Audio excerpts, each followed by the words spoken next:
नमस्कार, भारत समाचार देख रहे हैं आप। मैं हूं आपके साथ शांतनु त्रिपाठी।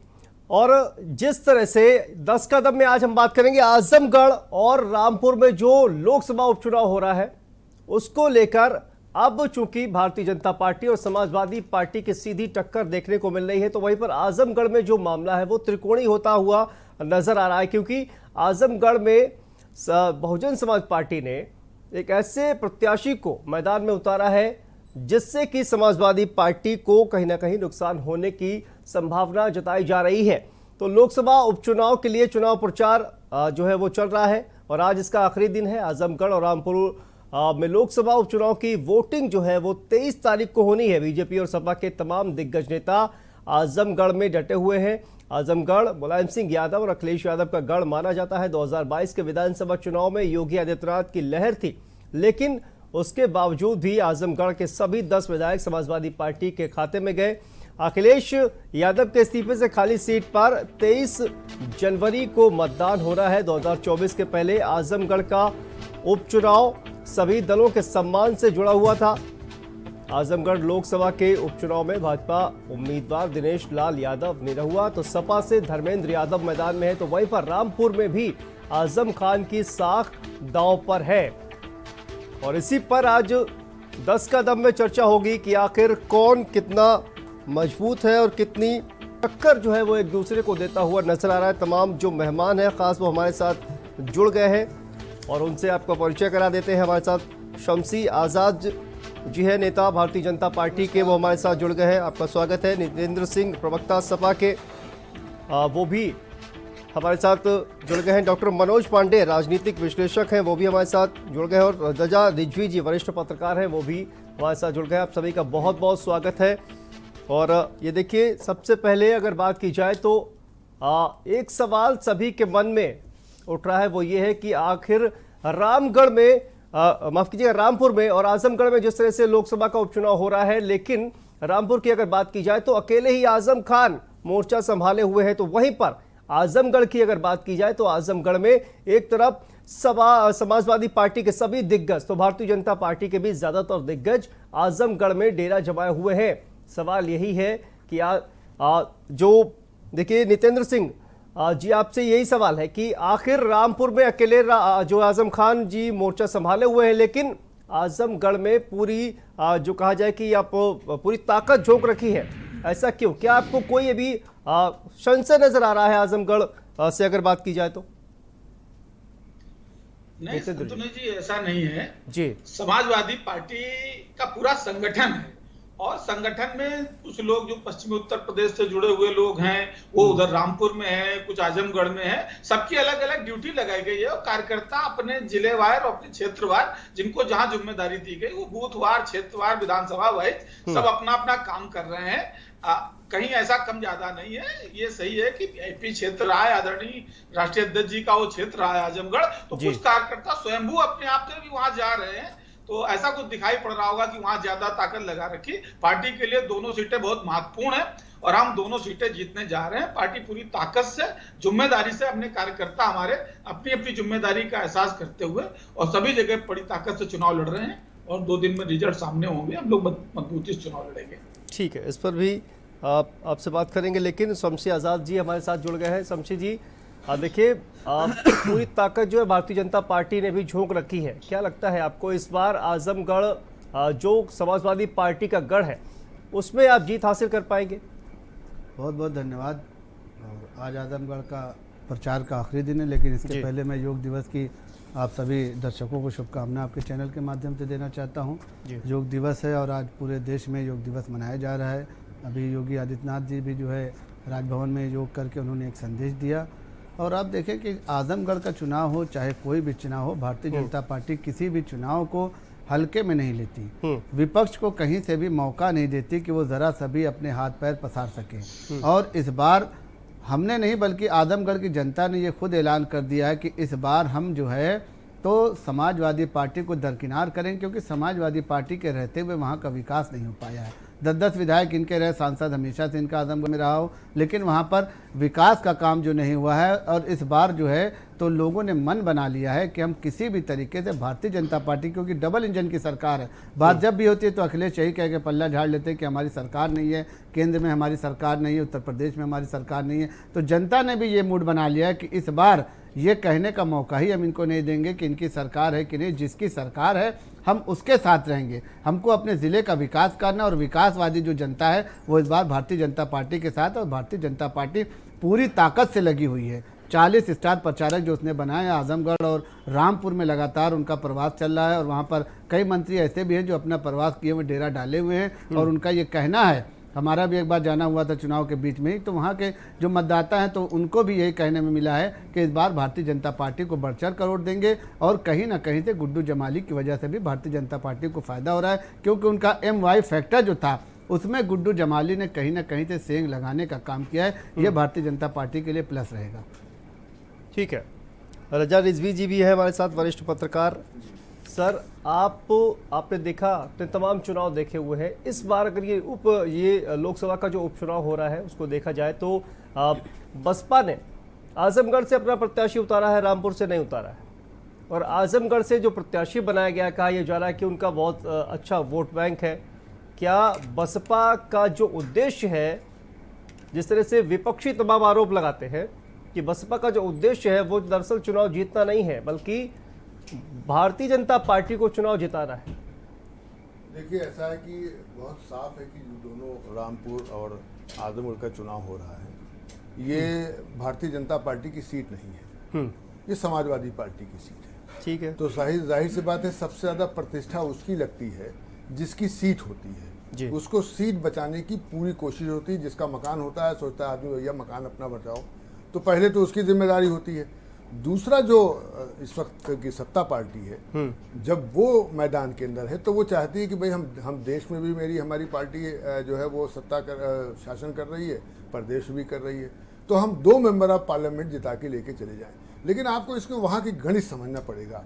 वहाँ की गणित बहुत ज़रा से अलग है, चाहे रामपुर हो चाहे जो है वो आजमगढ़ हो जी, क्योंकि हर जगह 5-5 विधानसभाएं हैं। आप देखिए कि ये जो रामपुर है वहाँ स्वार है, चमरौवा है, बिलासपुर है, मिलिक है, रामपुर है। वहाँ 5 विधानसभा है, जिसमें 3 पर जो है समाजवादी पार्टी का कब्जा है और 2 पर जो है वो भारतीय जनता पार्टी का कब्जा है जी। तो अब अगर रामपुर की स्थिति देखें तो वहाँ बीजेपी के MLA हैं, लेकिन अगर आजमगढ़ आप देखेंगे तो आजमगढ़ में कोई बीजेपी का MLA नहीं है। आप देखिए, अब ये अगर वोट प्रतिशत के हिसाब से आप देखें तो चमरौवा में 53% मुस्लिम हैं।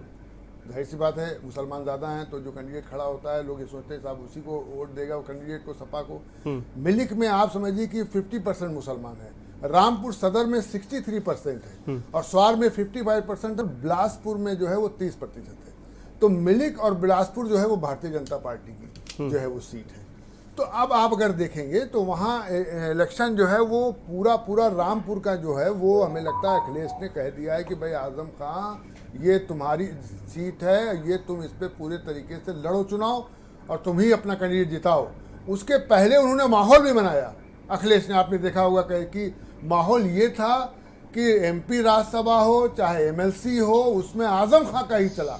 आजम खां के MP राज्यसभा के लोग भी गए, आजम खां के जो है वो MLC में भी लोग गए। तो हमें लगता है कि जो लग रहा था कि शिवपाल और जो है वो आजम खां एक साथ हो रहे हैं, तो वो हमें लगता है अखिलेश ने रामपुर में तोड़ दिया। अब अगर शिवपाल को आप देखें तो शिवपाल इस चुनाव के अंदर कहीं भी आपको दिख नहीं रहे हैं, चाहे रामपुर हो चाहे वो, उन्होंने इससे बिल्कुल धीमे से पढ़ रहा। शिवपाल जाहिर सी बात है इस प्रदेश के मंत्री रहे हैं, कैबिनेट मिनिस्टर रहे हैं, और उनका संगठन में एक अपना अच्छा वर्चस्व रहता था समाजवादी पार्टी में, इससे किसी को इनकार नहीं है। अगर शिवपाल न्यूट्रल हैं तो अब शिवपाल के भी वोटर हैं, वो कहाँ जाएंगे, अब ये सोचेंगे समझेंगे। तो बहुत ही इंटरेस्टिंग रामपुर का भी चुनाव है, क्योंकि जो कैंडिडेट खड़ा हुआ है वो MLC सपा से ही थे, घनश्याम लोधी, वो सपा के ही थे, और जो आजम ने खड़ा किया है वो उन्हीं के बिल्कुल करीब का, और समझिए बहुत बड़े लीडर तो उनको नहीं कहेंगे, लेकिन शहर के एक सम्मानित है। तो अब वहां भी बहुत टफ फाइट है, ऐसा नहीं है। और जीतने में आप देखिए कि 2 बार वहां से भारतीय जनता पार्टी जीत चुकी है। एक बार जो है नेपाल सिंह जीते हैं, एक बार मुख्तार अंसारी जीते हैं वहां से, तो ये नहीं कह सकते। और यहाँ भी भारतीय जनता पार्टी जीत चुकी है, ऐसा नहीं है कि आजमगढ़ में भारतीय जनता पार्टी नहीं जीती है, रमाकांत यादव जीते हैं, बिल्कुल, राजेंद्र भी जीते हैं वहां से, 2 बार जीत चुके हैं। तो गणित बहुत बहुत वो है, टफ है। और जो अभी हमारे तो कहने का मतलब ये है सर कि आजमगढ़ में भारतीय जनता पार्टी जीत जाए तो कोई बहुत ज्यादा आश्चर्यजनक बात नहीं होनी चाहिए। कोई आश्चर्यजनक इसलिए नहीं है कि जो दलित वोट है, जब मुसलमान खड़ा होता है कोई, तो हमें लगता है कि हमारे दलित भाई उस परसेंटेज के हिसाब से वोट नहीं देते हैं जिस परसेंटेज के हिसाब से दूसरा बिरादरी खड़ा होता है। गुड्डू जमाली जो है, ठीक है, बीएसपी से एमएलए रहे, अभी एमएलए का चुनाव उन्होंने एआईएम से लड़ा और हार गए। जाहिर सी बात है कि उनकी बिरादरी का वोट जो है वहां मुबारकपुर में बहुत ज्यादा है उस विधानसभा में। तो उससे कह सकते हैं गुड्डू जमाली मजबूत है। गुड्डू जमाली तो मुस्कुराते हुए चलते हैं, वो मुस्कुराते हुए ही चलते हैं पूरे लोकसभा में, कि वो समझते हैं कि दलित वोट जो है हमें मिल ही जाएगा। और उसके बाद क्योंकि मेहनगर, आजमगढ़ सदर और मुबारकपुर, सांगड़ी, गोपालपुर, तो ये समझते हैं कि भाई मेहनगर में तो 1 लाख से ज्यादा वोट दलित है। तो आप क्या समझते हैं, मेहनगर के ही कमला पासवान, कल जो है अभी पासवान जो एमएलए भी रहे हैं 2017 में सपा से, वो बीजेपी में शामिल हो गए। कल ही वो गए थे, क्या कहते हैं, ये मौर्य जी, और एक बीएसपी के ही कुशवाहा जी, वो भी शामिल हुए हैं। तो ये कहना कि दलित समुदाय का वोट जो है वो गुड्डू जमाली को मिल जाएगा, हमें इस बात पर यकीन नहीं कि 100% मिल जाएगा। और क्योंकि भारतीय जनता पार्टी जो है उसने दलितों पे बहुत काम किया है, राष्ट्रपति बना दिया, अभी राष्ट्रपति आए भी, उत्तर प्रदेश में घूमे भी, विचरण भी किए। तो जाहिर सी बात है हर आदमी का अपनी बिरादरी से लगाव होता है, उससे उस लगाव के कारण भी कहीं ना कहीं दलित समाज भारतीय जनता पार्टी ठीक है। लेकिन भविष्य नितेंद्र जी से एक सवाल का जवाब लेते हैं। नितेंद्र जी, जैसा कि आपने कहा कि तमाम जो आपके नेता है वो वहां पर चुनाव प्रचार कर रहे हैं, आजमगढ़ की अगर बात की जाए, और देखिए रामपुर में जो है अकेले आजम खान ही डटे हुए हैं। इसलिए सवाल ये है कि देखिए एक तरफ आरएलडी के जो प्रमुख हैं वो वहां पर गए हुए हैं चुनाव प्रचार करने के लिए, और ओम प्रकाश राजभर जो वहां पर वो भी चुनाव प्रचार कर रहे हैं धर्मेंद्र यादव के लिए, लेकिन रामपुर से अकेले आजम खान डटे हुए हैं। क्या आपको इतना ज्यादा भरोसा है कि यहां से समाजवादी पार्टी जो है रामपुर लोकसभा का जो चुनाव हो रहा है यहां से जीत जाएगी आजम खान के दम पर? निश्चित रूप से समाजवादी पार्टी अपने कार्यकर्ताओं के दम पर, अपने नेता की नीति और रीति के दम पर चुनाव जीतेगी। समाजवादी पार्टी का वो क्षेत्र है, और आदरणीय आजम खान भी वहां बड़े नेता हैं, उनका वो क्षेत्र है, वो तो कर ही रहे हैं। साथ में पार्टी के सभी कार्यकर्ता जिनको जिम्मेदारी दी गई है वो अपने अपने स्तर से, चूंकि होता क्या है कि जो बड़े नेता जाते हैं क्षेत्र में दिखाई पड़ता है उनका चेहरा, क्योंकि अब ओम प्रकाश राजभर जी का पूर्वांचल का वो क्षेत्र है, ओम प्रकाश जी गए तो दिखाई पड़ रहा है। लेकिन वहां भी बहुत सारे नेता हैं जिनको आप लोग जिक्र नहीं कर रहे हैं, बड़े नेता हैं, पार्टी के प्रदेश अध्यक्ष भी वहां गए हैं, और हमारे राष्ट्रीय अध्यक्ष गए हैं, हमारे बहुत सारे जिले के पदाधिकारी वहां पर मौजूद हैं। जो आपके बड़े नेता थे वो तो भारतीय जनता पार्टी में चले गए, भारतीय जनता पार्टी ने उनको टिकट दे दिया, वही कंपटीटर बनकर आपके सामने खड़े हुए हैं। देखिए, ये चुनाव का दौर आता है, बहुत सारे लोग जाते हैं आते हैं, भारतीय जनता पार्टी से बहुत सारे लोग समाजवादी पार्टी में आएंगे, समाजवादी पार्टी से, ये राजनीतिक महत्वाकांक्षा है, इसका बहुत फर्क नहीं पड़ता है। पार्टी का कार्यकर्ता हमेशा अपने नेता की नीति, नेता की रीति, पार्टी की योजनाओं के आधार पर काम करता है, और आम जनता जो है सरकार की नीतियों से, जो इस समय चरम महंगाई चरम पर है, बेरोजगारी चरम पर है, अभी अग्निपथ के नाम पर जिस तरीके से नौजवानों को गुमराह करने का काम किया गया है, इसके पहले किसान लगातार सड़कों पर दिखाई गए। वर्तमान समय में ये सरकार किसानों की रीढ़ तोड़ने का काम कर रही, नौजवानों की रीढ़ तोड़ने का काम कर रही है, महंगाई से पूरे, चाहे गरीब, मजदूर, किसान, महिला, सभी परेशान है। तो इससे आम जनता जो व्याकुल है उससे सरकार की नीतियों के खिलाफ वोट करेगी और समाजवादी पार्टी को वहां मजबूत करेगी। समाजवादी पार्टी। डॉक्टर मनोज पांडे जी भी हमारे साथ जुड़ गए, बहुत बहुत स्वागत है सर आपका। और एक जवाब लेते हैं शमसी आजाद जी से। शमसी आजाद जी, देखिए विकास न करने का आरोप आपकी पार्टी पर लगाया जा रहा है, नितेंद्र जी लगा रहे हैं कि आपकी पार्टी ने विकास नहीं किया है। आजमगढ़ की अगर बात की जाए, और आप ये कह रहे हैं कि समाजवादी पार्टी का हमेशा से सांसद रहा, विधायक रहा, लेकिन वहां पर विकास नहीं हुआ। दोनों ही एक दूसरे पर आरोप लगा रहे हैं, लेकिन सवाल ये है कि अगर जो कि केंद्र में भी पिछले कई सालों से आपकी सरकार है, 2014 से अगर बात की जाए 8 साल हो गए हैं, और राज्य में भी आपकी सरकार है, तो आजमगढ़ अछूता क्यों रहा? इस तरह के आरोप क्यों लग रहे हैं आपके ऊपर? देखिए, जनता जो है अपना जनप्रतिनिधि चुनकर विधानसभा में और देश की सबसे बड़ी संसद लोकसभा में भेजता है। तो आजमगढ़ की जनता ने समाजवादियों पर हमेशा भरोसा किया, और यही वजह रहा कि विकास में हमेशा वो पिछड़े रहे। सरकार भारतीय जनता पार्टी की बनी, या हम कहते हैं इसके पहले भी अगर सरकार थी तो यही बता दें कि भाई इन्होंने क्या काम किया 2012 से 2017 तक। कोई काम नहीं किया इन्होंने 2012 से।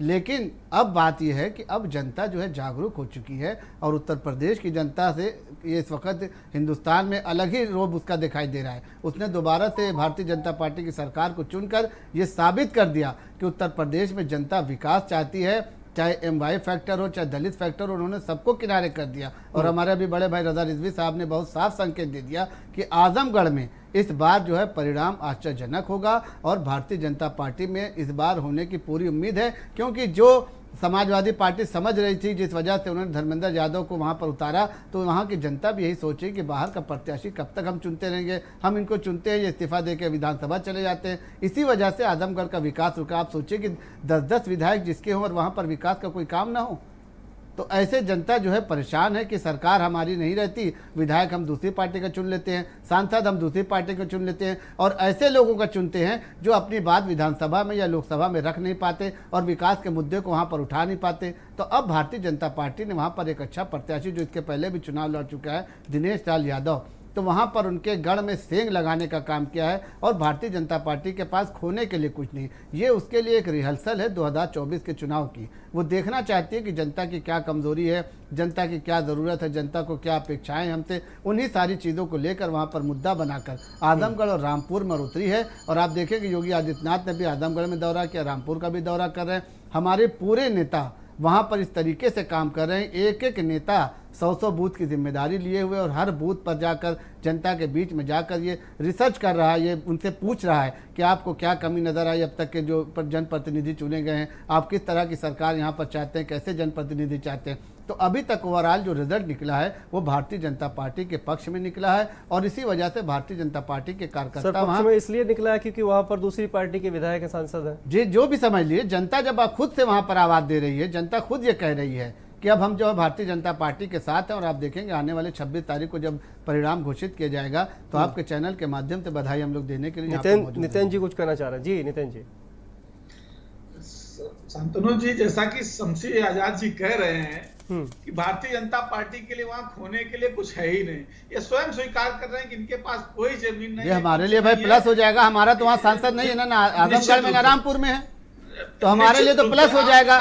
हमारी 2 सीटों से ना सरकार गिरनी है ना सरकार बननी है, हम तो रिहर्सल कर रहे हैं 2024 की। निश्चित रूप से आपने मान लिया, आपके लिए इज्जत की बात है, आपके लिए दांव है, आपके लिए प्रतिष्ठा की बात है। पार्टी वहां जीत रही है, ये बार बार निरहुआ को ले आए, निरहुआ को ले आए। निरहुआ को वहां लोकल रहते हैं, निरहुआ भी बंबई में रहते हैं, आपको पता नहीं है। और समाजवादियों का वो गढ़ है, समाजवादी आदरणीय धर्मेंद्र यादव जी गढ़ कभी राहुल गांधी का भी हुआ करता था अमेठी, लेकिन भारतीय जनता पार्टी ने वहां से सफाया कर दिया। उनका घर है।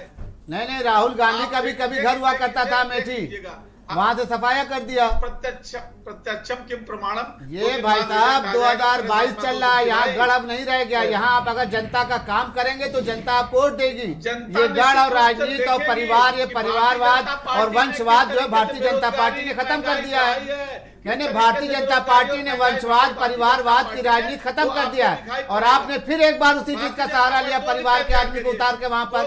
तो वहां की जनता ये समझ चुकी है कि आप परिवार से ऊपर उठ ही नहीं रहे हैं। जब आप परिवार से ऊपर उठेंगे, जनता के बारे में सोचेंगे, तो जनता आपके बारे में सोचेगी। 2022 में आपको जनता ने उत्तर प्रदेश को साफ संकेत दे दिया है, साफ संकेत दे दिया है आपको कि अब दोबारा से आपको नहीं लाया जाएगा। नहीं, आप बेफिक्र रहें, आप बेफिक्र रहें, आप देख लीजिएगा। और रामपुर की बात अभी हमारे बड़े भाई बता रहे थे, तो रामपुर में अंदर की बात यह है कि आजम खान ने यही कहकर टिकट दिलाया है कि मैं इसको जिताऊंगा। तो अखिलेश यादव ने भी कह दिया कि ठीक है, आप अपनी जीत पूरी कर लीजिए, हम किनारे हो जाते हैं, आप इनको जिता के दिखा दीजिए। वहां पर भी अंदरूनी कला सामने आ रहा है। भारतीय जनता पार्टी के साथियों, अरे जनता का उद्धार करो, गरीबी, महंगाई, बेरोजगारी, ये चरम पर। तो आप तो मुद्दा लेके चले थे, आप मुद्दा लेके चले थे, आप विजय रथ लेके चले थे, क्या हो गया? काम बोलता है का नारा आपने 2012 में दिया था, कहाँ चला गया आपका काम? करने का काम किया है। नहीं, आपका काम कहाँ चला गया? आप कहाँ उद्धार कर पाए जनता का? लंबे समय तक था, आपने उनकी खाद चोरी की, ये ठीक करिए, ये परिवार चिल्लाना बंद के देखिए लिए सुबह जनता सुबह की हमेशा जो जनादेश देती रही डिबेट है। होती है ना उसमें भारतीय शांति से जनता बात पार्टी की के जाती लोग है देखो, ये और पंकज आप सिंह, ये सार्थक राजनाथ बहस करें यहाँ सिंह, पर। ये आज कल्याण प्रचार सिंह, का ये आखिरी दिन है, उस पर राजदीप बात सिंह, करें। ये संदीप सिंह, ये परिवार नहीं है क्या?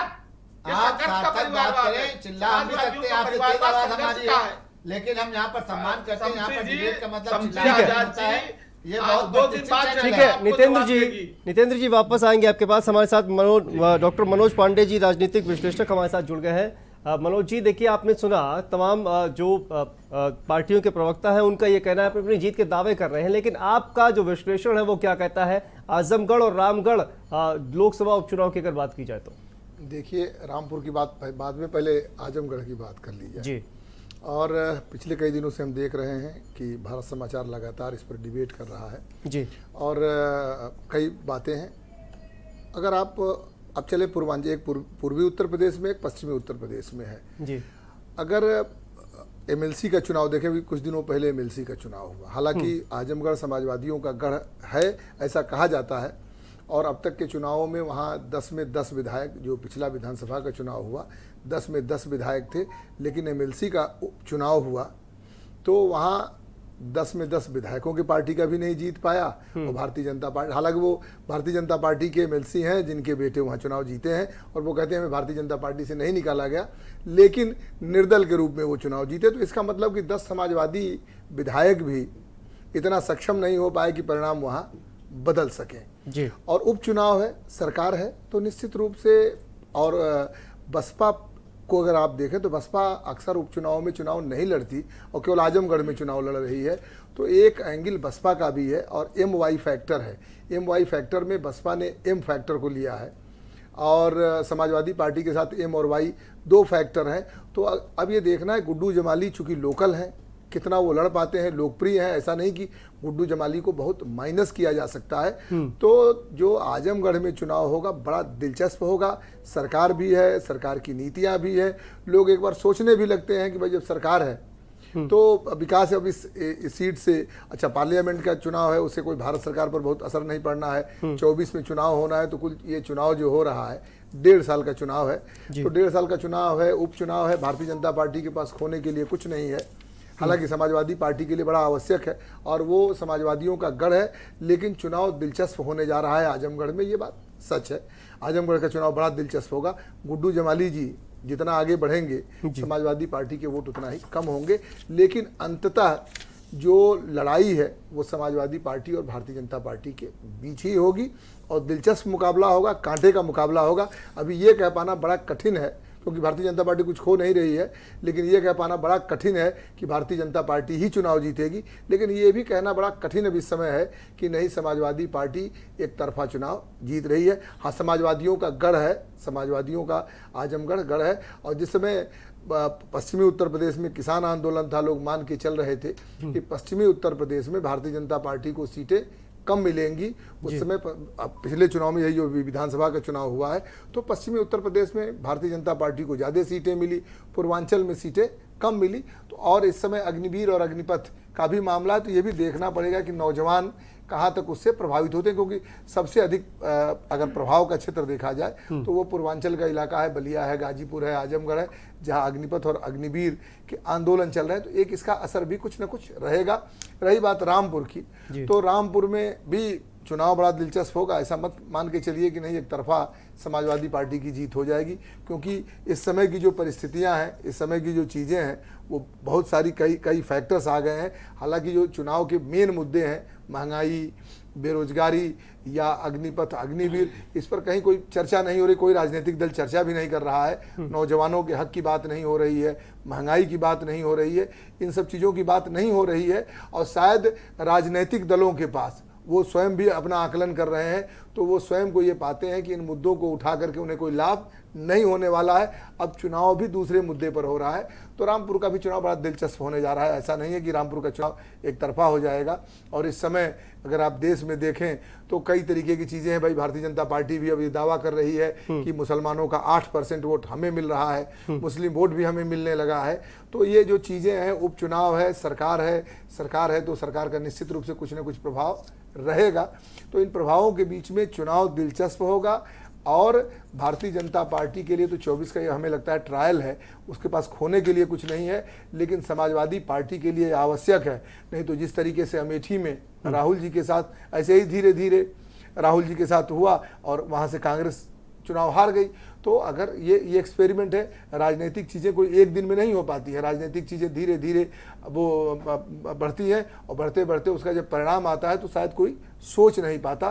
तो राजनीतिक रूप से धीरे धीरे दोनों दल, ऐसा नहीं है दोनों के पास कार्यकर्ताओं की कमी नहीं है, दोनों जमीनी कार्यकर्ता रखते हैं और भारतीय जनता पार्टी में भी पन्ना प्रमुख है तो इनके भी समाजवादी पार्टी के पास भी बूथ स्तर तक के कार्यकर्ता इन दोनों जिलों में है। तो चुनाव दिलचस्प होगा ऐसा मुझे लगता है। और बिल्कुल, और दिलचस्पी यहाँ भी बढ़ जाती है सर कि देखिए रजा रिजवी जी, अगर देखा जाए तो आजमगढ़ में भारतीय जनता पार्टी ने यादव उम्मीदवार को मैदान में उतारा है और एक लोकप्रिय जो चेहरा है वहाँ पर, और क्योंकि भोजपुरी इंडस्ट्री से वो आते हैं, दिनेश लाल यादव निरहुआ, और इस वजह से क्योंकि यादव जो वोट है उसको कहीं ना कहीं कवर करने के लिए भारतीय जनता पार्टी ने इस प्रत्याशी को उतारा। पिछली बार हालांकि उनको हार का सामना करना पड़ा और काफ़ी बड़े अंतर से जो है वो अखिलेश यादव ने उनको मात दी थी, लेकिन इस बार क्या अलग होगा? क्या यादव वोट जो है वो शिफ्ट होगा भारतीय जनता पार्टी की तरफ? देखिए, आपकी बात बिल्कुल सही है कि जो 2019 का चुनाव हुआ था उसमें अखिलेश यादव 2.5 लाख वोट से जीते थे जी, कम वोट से नहीं जीते थे। और आप समझिए कि 6,21,000 वोट जो है वो अखिलेश यादव को मिला था और निरहुआ को जो है 3,61,000 से ज़्यादा वोट मिले थे जी। ये जाहिर सी बात है कि अखिलेश का नाम बड़ा है, उनके फादर जो है रक्षा मंत्री रहे, चीफ मिनिस्टर रहे कई बार, उत्तर प्रदेश के खुद मुख्यमंत्री रहे, 2017 के चुनाव तक वो थे, 2019 का चुनाव हो रहा था, वो एक सीएम थे और वो प्रॉपर सीट उनके फादर वहाँ से लड़के जो है मुलायम सिंह यादव। लेकिन मुलायम सिंह यादव जो लड़े हैं लास्ट में ऐसा था कि बिल्कुल कुछ जो है रमाकांत यादव जो है वो पटकनी दे देंगे, तो शिवपाल वगैरह जाकर के वहाँ जुटे हैं, बैठ गए हैं। आखिर में ये 5 दिन पहले पता चला कि साहब सीट बहुत कमज़ोर जा रही है नेताजी की, तो शिवपाल वहाँ डट गए हैं, उसके बाद वो मुलायम सिंह यादव जीते हैं। अगर आप वहाँ की गणित देखेंगे तो ये सही कि निरहुआ जो है अब की उसको वोट जितना वोट पाया है उससे ज़्यादा वोट पाएगा, गणित ऐसी जा करके बैठ गई है। इसलिए ये कहना कि निरहुआ कमज़ोर है, धर्मेंद्र यादव लड़ रहे हैं चुनाव, धर्मेंद्र यादव को ये पता है कि अगर शिवपाल जो है ठीक नहीं मदद करेंगे ठीक से तो चुनाव में लंगड़ी फंस सकती है। यही बात हुआ था कि फिरोजाबाद के अंदर आप समझिए कि उनके परिवार के जो लड़ रहे थे राम गोपाल यादव का बेटा, वहाँ जो है शिवपाल ने मदद नहीं किया, राम गोपाल यादव का बेटा फिरोजाबाद। तो सर शिवपाल क्यों मदद करेंगे? उन्होंने साफ कह दिया कि देखिए विधानसभा चुनाव में अखिलेश ने हमारी मदद नहीं की, तो क्या लगता है आपको लोकसभा चुनाव में वो उनकी मदद करने वाले नहीं, हमें लगता है कि वो नहीं करेंगे। उनका एक बयान भी शायद ऐसा आ गया कि मैं तटस्थ हूँ, बयान आया कि मैंने देखा नहीं लेकिन सुनने में आया। लेकिन अगर आप गणित देखें सन 1984 से लेकर के और 2019 तक जी, तो आप देखिए कि इसमें 4 बार समाजवादी पार्टी जीती है, 4 बार जी। और इसमें जो है वो बीएसपी जो है 3 बार जीती है, बीजेपी 1 बार जीती है और कांग्रेस 1 बार जीती है। अखिलेश जीते, मुलायम सिंह यादव जीते, रमाकांत यादव जो है 2009 में बीजेपी से जीते जी, भारतीय जनता पार्टी से, अकबर अहमद डंपी बसपा से हारे थे। 2004 में फिर रमाकांत यादव बसपा से जीत गए, पार्टी दी के बदली उन्होंने, बसपा थे जी के पास, और दुर्गा प्रसाद यादव सपा से हार गए। फिर इसके बाद 1999 में रमाकांत यादव फिर समाजवादी पार्टी से जीत गए, अकबर अहमद डंपी जो है बसपा से थे, हार गए। और 1998 में फिर जो है वो डंपी जीत गए बसपा से, अकबर अहमद डंपी, और रमाकांत यादव सपा से थे, वो हार गए। फिर 1996 में रमाकांत यादव जो है सपा से जो है लड़े और सपा से जीत गए, और रामकृपाल यादव बसपा से वहाँ हार गए। 1991 में चंद्रजीत यादव जो है वो जनता दल से लड़े थे, वो जीत गए। आप समझिए 1989 में रामकृष्ण बसपा से जीते, वो जीत गए, और त्रिपुरारी लाल वहाँ से जनता दल से लड़े थे, त्रिपुरारी पूजन सिंह वहाँ से वो हार गए। और 94 में कांग्रेस के संतोष कुमार सिंह जीते थे, जो कांग्रेस के युवा संगठन के प्रदेश के अध्यक्ष भी थे, और रामरेश यादव जी वहाँ लोकदल से हार गए। तो मकसद कहने का है कि रमाकांत यादव बीजेपी से भी जीते, बसपा से जीते और सपा से जीते, और वो टिकट मांग रहे थे, तो इसके मतलब कहीं ना कहीं सपा से टिकट मांग रहे थे, सपा ने टिकट नहीं दिया उनको। तो अब जाहिर सी बात है कि रमाकांत यादव को जो टिकट नहीं मिला है तो रमाकांत यादव फैक्टर क्या करेगा, ये भी एक बहुत बड़ा जो है आजमगढ़ में एक फैक्टर ही कि रमाकांत यादव के लोग कहाँ जाएंगे। दूसरा, जो मुसलमान गुड्डू जमाली को लेकर के आ गए हैं जी, तो आप ये समझिए गुड्डू जमाली के आने से जो मुस्लिम संप्रदाय का वोट जो है बिल्कुल एक मुश्त जाता था समाजवादी पार्टी की, क्योंकि आज भी माना जाता है कि बल्क वोट, ज्यादा संख्या में मुसलमान वोट जो है वो तो समाजवादी वो पार्टी जो की वोट तरफ बैंक है उसमें कहीं ना कहीं डिवाइडेशन हो सकता है, ये जी। आपका कहना है। ठीक है, यहाँ पर एक बहुत छोटे से ब्रेक के लिए रुकते हैं और ब्रेक के बाद का जिस तरह से उत्तर प्रदेश के डिप्टी सीएम केशव प्रसाद मौर्य ने एक बयान दिया है उस पर राय लेंगे नितेश जी की और चर्चा को आगे बढ़ाएंगे। फिलहाल रुकते हैं छोटे से ब्रेक के लिए और हाजिर होते हैं।